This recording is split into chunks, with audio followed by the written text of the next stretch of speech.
Hello hi friends అందరికీ. నేనైతే అందరికీ వాళ్ళు ఒకటి చెప్పాలనుకుంటున్నాను. మామ ఐపీఎల్ ఫైనల్ ఉంది. సో బెట్టింగ్ ఎవరు పెట్టాలనుకుంటున్నారు? ఇద్దామా ఒక 20,000, 30,000, 40,000? వరల్డ్ కప్ కూడా ముందు ఉంది. ఇద్దామా బెట్టింగ్? ఒక 50,000 వేద్దాం. 50,000 వేస్తే ఒక 2 లక్షలు 3 లక్షలు అట్లా వస్తాయి. ఇద్దామంటారా? అట్లా అనుకొని బెట్టింగ్ అయితే చాలామంది వేస్తారు. నా ఎక్స్పీరియన్స్ అండ్ మా ఫ్రెండ్ ఎక్స్పీరియన్స్ చేసింది అయితే మీ అందరికీ ఒకటి చెప్పాలనుకుంటున్నా. మీకు అది యూస్ఫుల్ అవుతుంది అనుకుంటున్నా. సో ఏంటంటే మా ఫ్రెండ్ కూడా ఫస్ట్ ఇలా బెట్టింగ్ ఎలా స్టార్ట్ చేసిందంటే, ఇంట్లో వాళ్ళ మీద డిపెండ్ కాకుండా ఉండడానికి. అంటే ఇప్పుడు హైదరాబాద్లో హాస్టల్ ఉన్నప్పుడు వాళ్ళ అమ్మ నాన్నను డబ్బులు అడిగితే వాళ్ళకి ఇబ్బంది అవుతుంది. సో అలా కాకుండా నేను ఏం చేసుకుంటా అని ఒక 5,000తో ఇన్వెస్ట్ చేసి దాన్ని ఒక 10,000 చేసినామంటే మనకు 1 మంత్ ఖర్చులు అవుతాయి అని అనుకొని మా ఫ్రెండ్ బెట్టింగ్ అయితే స్టార్ట్ చేసిండు. సో వాడు ఆ బెట్టింగ్ అయితే ఒక 1 year కంటిన్యూస్గా ఆడుతూనే ఉన్నాడు. సో ఫస్ట్ ఒక 5,000 నుండి ఒక 15,000 దాకా వచ్చింది. సో 15,000 30,000 చేద్దాం అనుకున్నాడు. చేద్దాం అనుకొని అట్లా వేసిండు. మా 15,000 30,000 చేద్దాం అనే టైంలో 15,000 కాస్త -15,000 అయింది. సో మా 15,000ని మళ్ళీ 15,000 అప్ అయిన అమౌంట్ని తీర్చేద్దాం అనుకొని మళ్ళీ ఎక్కడనో ఫ్రెండ్స్ దగ్గరనో స్లైస్ క్రెడిట్ కార్డులోనో దానిలోనో అమౌంట్ తీసి మళ్ళీ వేసిండు అనమాట. అట్లా స్లైస్ మా ఫ్రెండ్ స్లైస్ అయిపోయింది. అట్లా 25,000 అయింది. ఆ 25,000 ఎట్లా క్లియర్ చేయాలని ఆగం, టెన్షన్, నిద్ర సరిగ్గా లేకుండా మార్నింగ్ ప్రొద్దున లేవగానే ఫస్ట్ బెట్టింగ్ యాప్లో మనీ డిపాజిట్ చేయడము, చేసిన తర్వాత నైట్ దాకా ఆడుతూనే ఉండడము, కాలేజ్కి సరిగ్గా పోకుండా ఉండడము, టెన్షన్తో ఉండడము, నైట్ సరిగ్గా నిద్ర పోకుండా ఉండడము, పొద్దున సరిగ్గా లేట్గా లేవడము.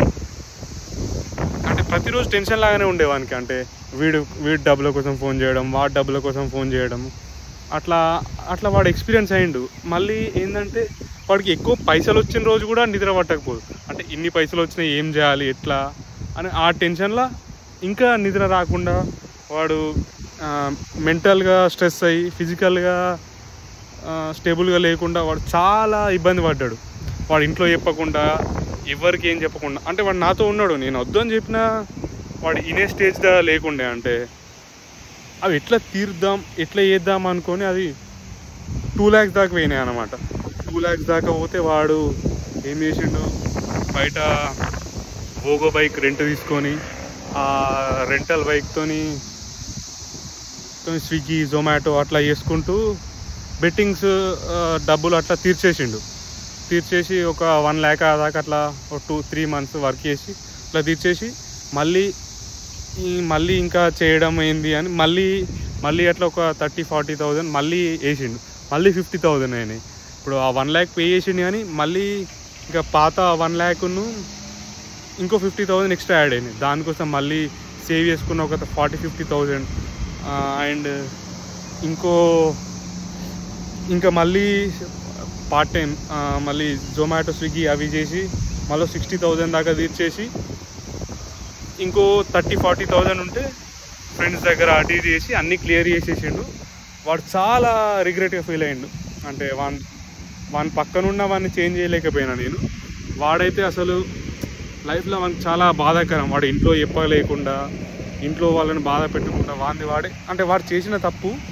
సో అట్లా ఎఫెక్ట్ అయ్యిండు. సో అట్లా మీరు అందరు ఎఫెక్ట్ కావద్దని నేను ఇది చెప్పాలనుకుంటున్నాను.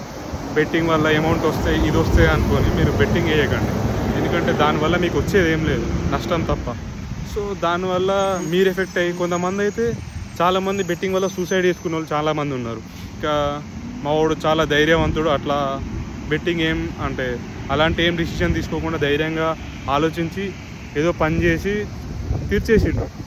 సో మీరు ఇట్లా బెట్టింగ్లోకి పోకుండా మంచిగా చదువుకొని ఏదో ఒక జాబ్ చేసుకొని ఏదో ఒకటి చేసుకొని ఉండండి. ఈజీగా వచ్చే మనీ అనుకొని మీరు బెట్టింగ్లు పెడితే తర్వాత చాలా బాధపడతారు. సో వాడు పక్క నుండి నేను చూసినా కాబట్టి నేనైతే బెట్టింగ్ అయితే ఎవరికి సజెస్ట్ చేయను. పెడతా అన్న వాళ్ళు కూడా వాడు ఎక్స్పీరియన్స్ అయింది వాడికి చెప్తే, కొంతమంది అయితే పెడతా అనుకున్న వాళ్ళు మా ఫ్రెండ్ ఎక్స్పీరియన్స్ అయింది వాళ్ళకి చెప్తే వాళ్ళు అర్థం చేసుకొని ఇంత ఘోరం ఉందా అని కొంతమంది ఫ్యూ మెంబర్స్, ఒక 10 మంది నన్ను అడిగితే దానిలో 3 అయితే చేంజ్ అయ్యారు. 7 మెంబర్స్ ఎట్లయినా ఎక్స్పీరియన్స్ అయిన తర్వాత మామ పెట్టినాను చెప్పినట్టు అయింది అని చెప్పి ఒక 5,000, 10,000, 20,000 పోగొట్టుకొని లైట్ తీసుకున్న వాళ్ళు ఉన్నారు. సో అందుకే మీరు ఎవరైనా బెట్టింగ్ అయితే పెట్టకండి ఫ్రెండ్స్, చాలా బాధపడతారు ఫ్యూచర్లో. వాడు ఇప్పటికైతే అన్నీ క్లియర్ చేసుకొని ఇంట్లో తెలియకుండానైతే అన్నీ క్లోజ్ చేసుకొని వాడు ఇప్పుడు యూకేకి అయితే పోయిండు, అక్కడ వాడు మాస్టర్ చేస్తుండు.